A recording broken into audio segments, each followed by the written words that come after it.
Hey, what's up guys?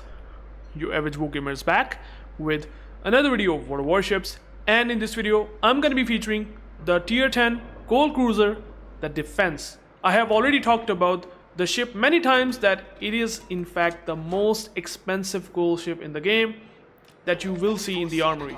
So before you buy, you should really know these things, because I will try to explain the tips and the reasons why you have to play the ship that way that I'm about to show you in this replay.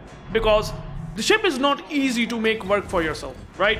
You do have really good guns, you do have really good smokes, you have short smokes for a heavy cruiser, which might be very nice to see on this cruiser, but smokes especially can be a very big noob bait, to be honest, because if you try to utilize the smoke in aggression, you will definitely gonna feel bad playing this ship, because it takes a lot of damage. First of all, it does not have really good armor, and the smokes that you have, you kind of really use them defensively rather than aggressively. This is the most important factor that I'm talking about in defense, and in this video you can see that I'm already playing this ship defensively, because this ship loves to take a lot of damage.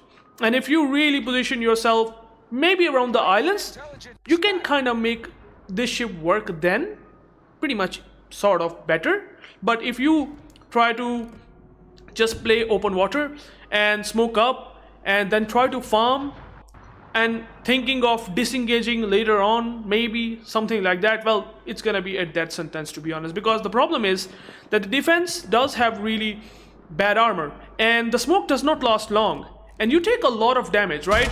And the problem is, if you smoke up in a tough spot, which I have seen some defense players done that, right? In some of the games that I have played against the defense, I have seen defense players, what they do, they basically smoke up in the middle of nowhere and then they think they will disengage. The problem is, if there's an enemy destroyer, and that is the biggest problem, if there's an enemy destroyer that is trying to spot you from, I would say, 11.4 kilometer detect, because the smoke firing penalty is significantly higher. And I would say, if there's an enemy destroyer and if you are trying to utilize the smokes like this, well, then it's gonna be a bad news, because your smoke will be kind of useless, because the DD will spot you in the smoke. So you have to first of all find a position where the enemy destroyer does not spot you, okay, in 11.4 kilometers. So the destroyer, if it's not there and the smoke firing penalty does not kicks in. Now in this case, as you can see, I was shooting AP and the AP performance is really good without a doubt, but the shells are a bit, like, I would say, floatier, and that is something that I kind of not like about this ship. But even then, I have really seen that these guns will work because of the cruiser dispersion, and you do have really good potent HE and AP. These things are really good, but the moment you take damage, you will actually realize that even if I'm in a kiting position, and now here I did smoke up, and even though I was spotted by the Elbing, now this is something that can typically happen with you, and if you are thinking of shooting the guns here, you will definitely gonna get spotted.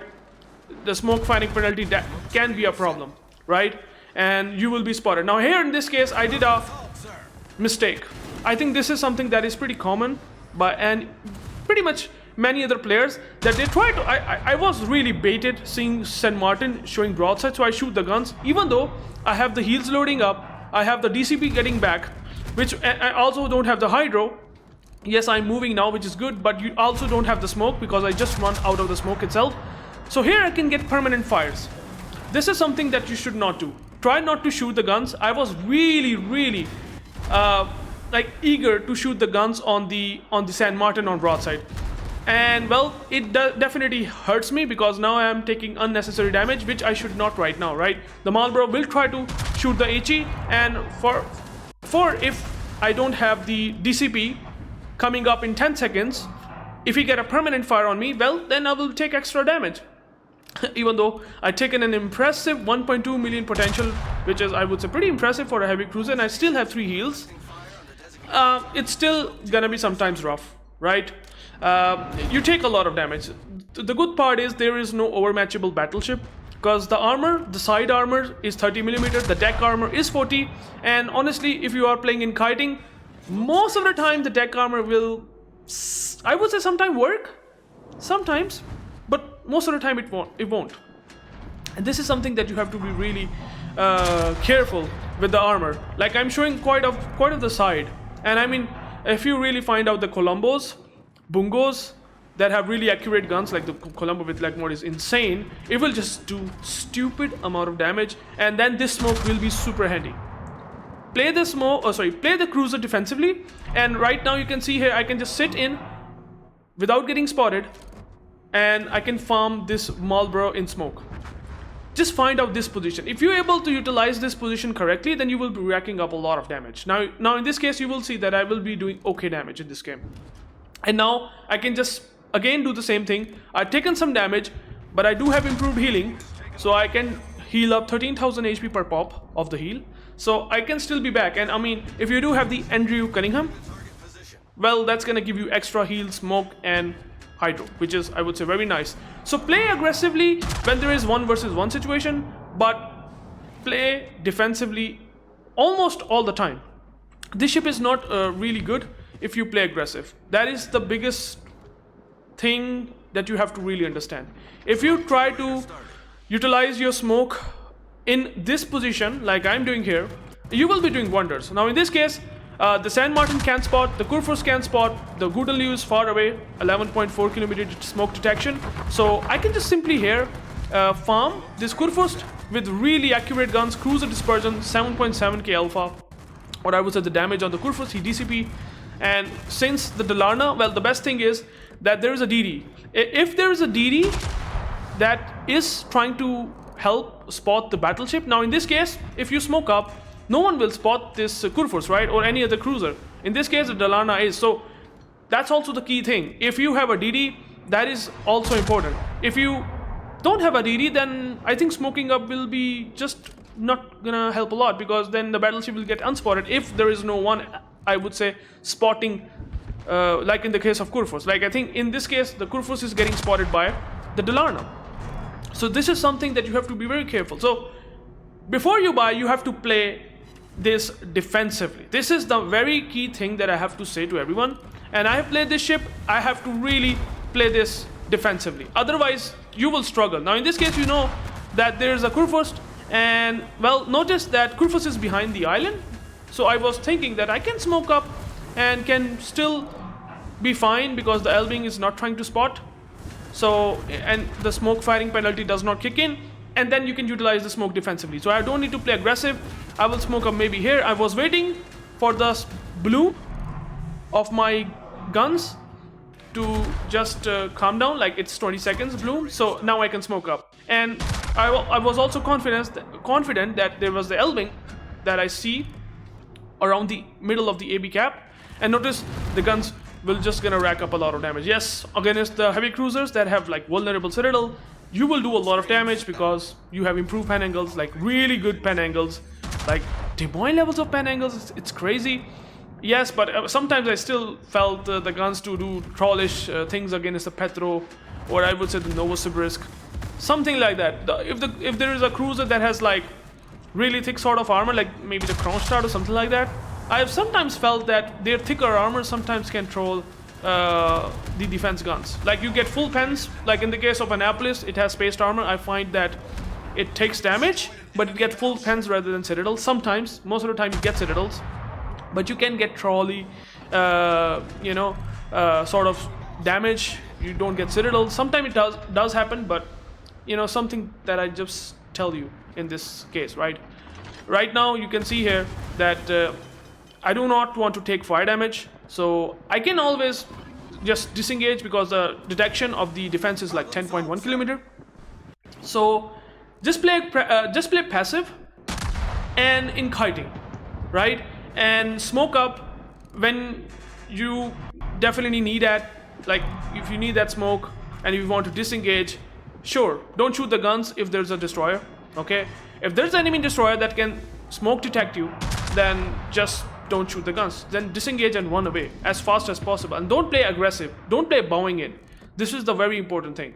And now you can see here I have racked up 185k damage. The HE and AP both are very potent. Really good fire chance. And then you have torpedoes which are pretty insane. 21k damage. But most of the games you will find that you cannot push in defense. That is the reality. Now you can see here accuracy definitely helps. my aim was off. Otherwise, I would have really done good damage to this goodly. But that's the thing. At long ranges, the shell can be a bit wonkier, and this is also something that you really need to think first before buying, because these are not like Stalinium shells that you always find in Petro or maybe even the Moskva.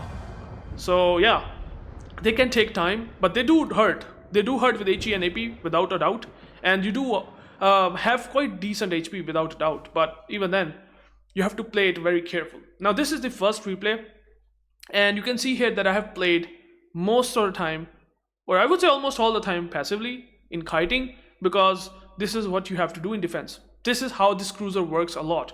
You can push island to island. That is something that you can do, and for that reason, there is a second replay where I have actually played aggressively. So if you want to play aggressive, be sure to watch the second replay.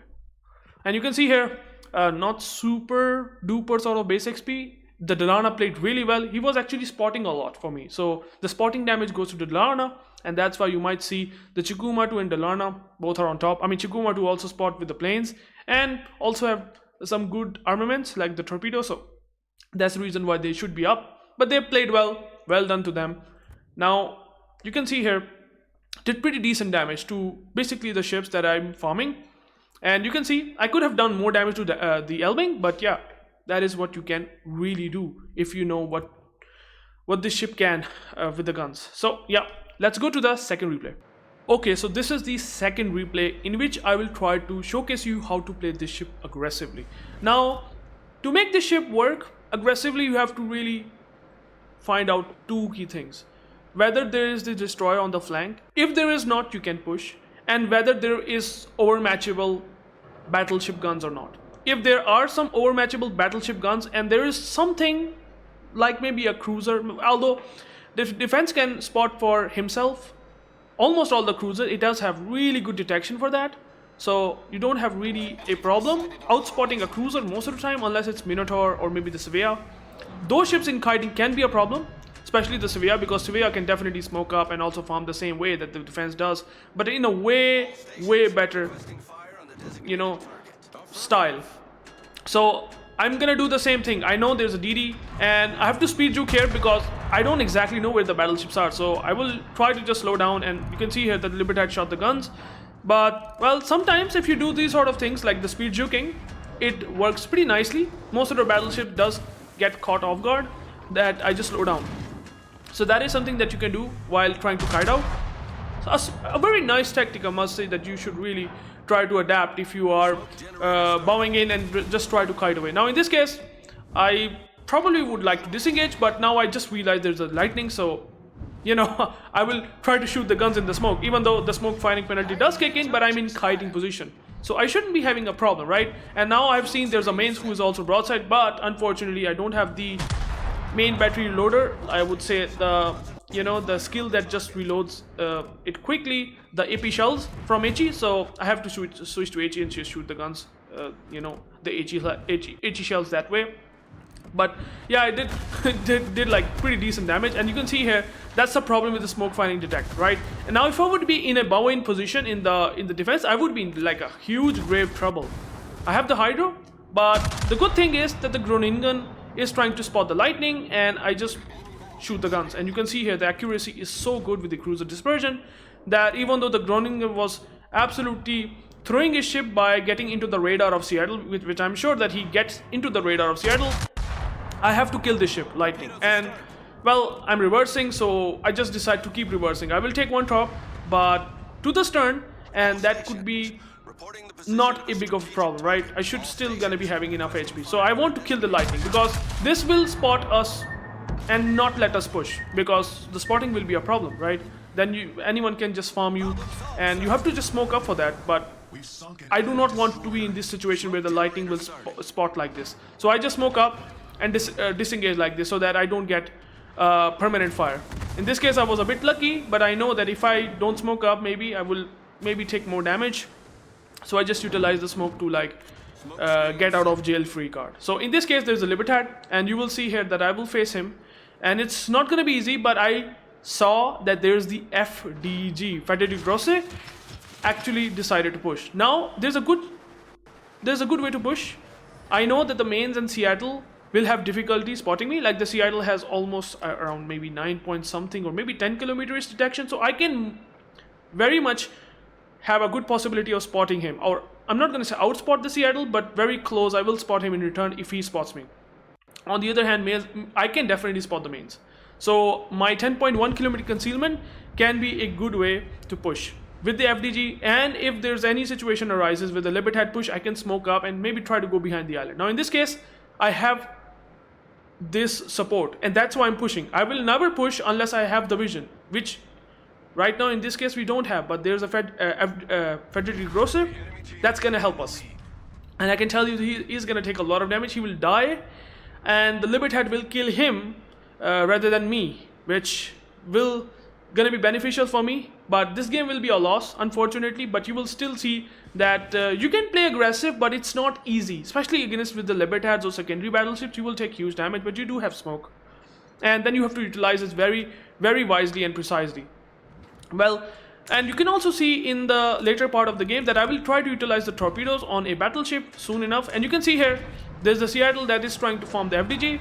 So I just instantly also turning my guns. And by the way, something that I do not like, since I'm using Andrew Cunningham, I think didn't build for the third traverse.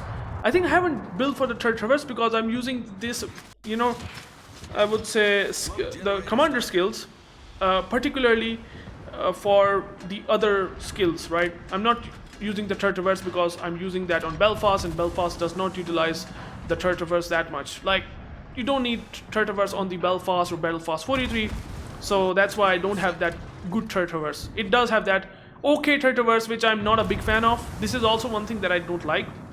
And I've sent the Trops. They deal 21k damage. They are pretty hard hitting, but the Libertad decided to beach, which is so insane.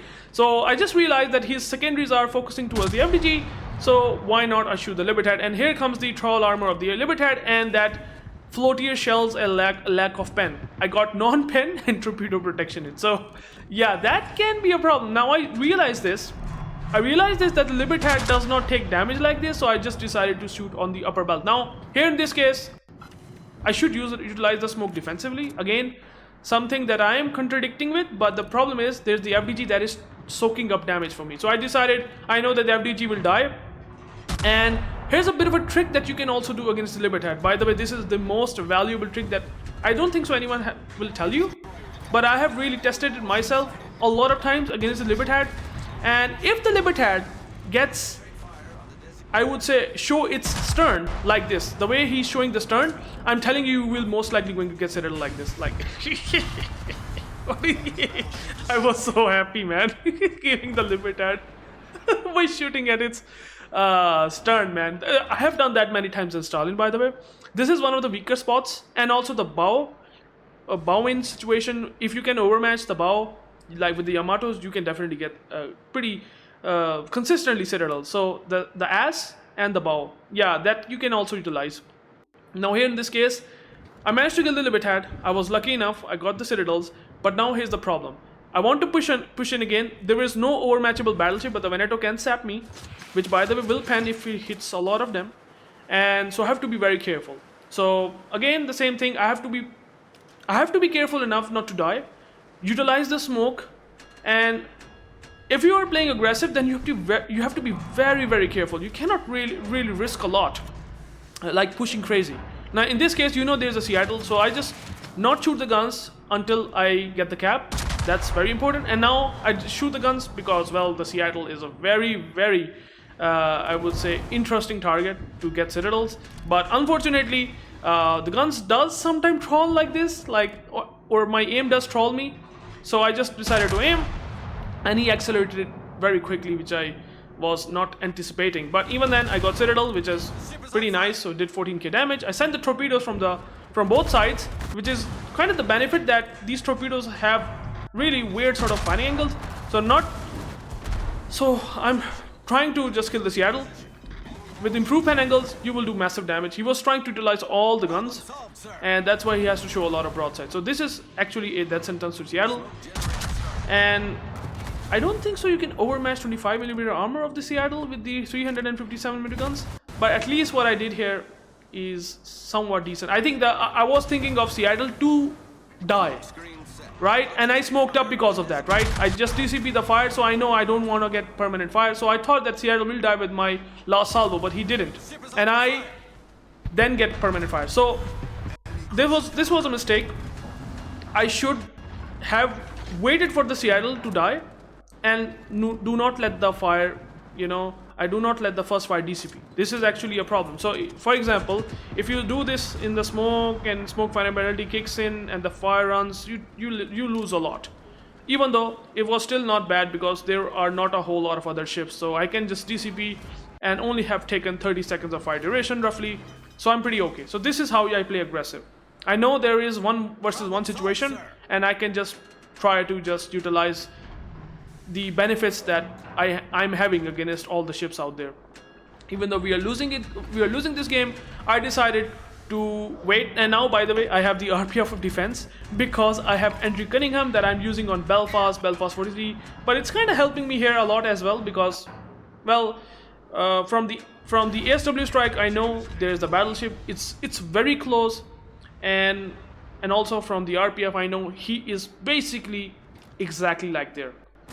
So now the benefit of the torpedoes you will see, right? You will see the Veneto will show broadside and he will try to run away. He knows that if he pushes in, the torpedoes will kill him, right? So I do have the torpedoes ready, but and you can see here that sap damage, absolute wrecks, man.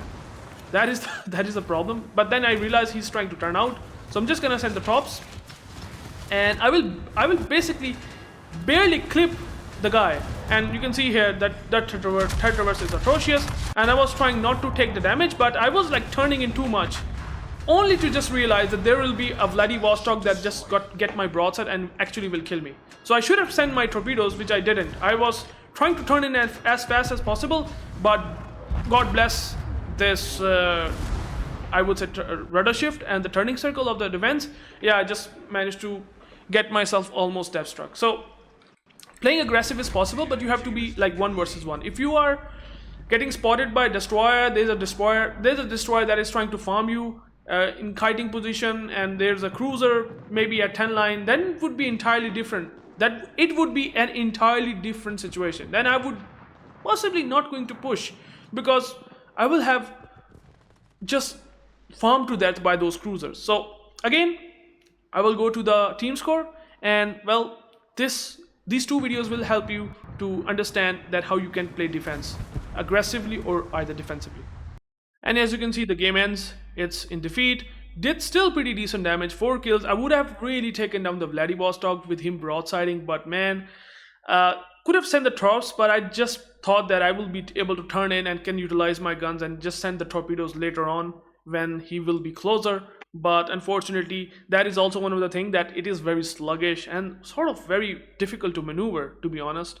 So I did get the capture, 1 captured, 4 kills, did get 2 torpedoes, which are actually very, very powerful without a doubt for this heavy cruiser, and the guns really did well. And team score wise, in this case, I'm almost 1200 base XP on loss, did 4 kills, and my team was complete crap. Unfortunately, that's a reality. The Vladivostok did get the benefit by my broadside, so he was in top.